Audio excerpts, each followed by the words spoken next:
In this video, I'm going to show you how to end a survey in Qualtrics. Now, first, you want to go to the top here inside distributions when you are inside your survey, and then you have the option to actually close it from here. So as you can see, it says pause response collection. You can click on this, and then you can select if you want to stop everything or if you want to allow people to finish in case anyone's currently completing it.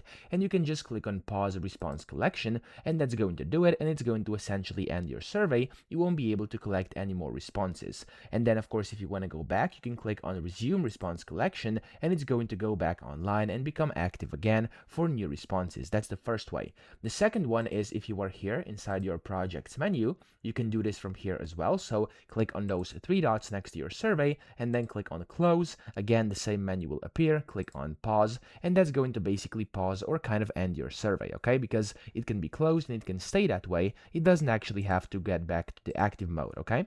Now that's the second way, but if you want it to end on a specific date, you can also do this. So if you're inside your active survey and it's published, you can go over here on the left where you can see there's survey options. Then you want to go to responses and scroll down to the bottom. Here it says survey availability, and you can go and basically either leave the survey open to collect responses, or you can set a specific start and expiration date. So here it's going to give you a default, and then you can click on custom. And then from here, you can either load a custom or you can go to default and edit survey availability.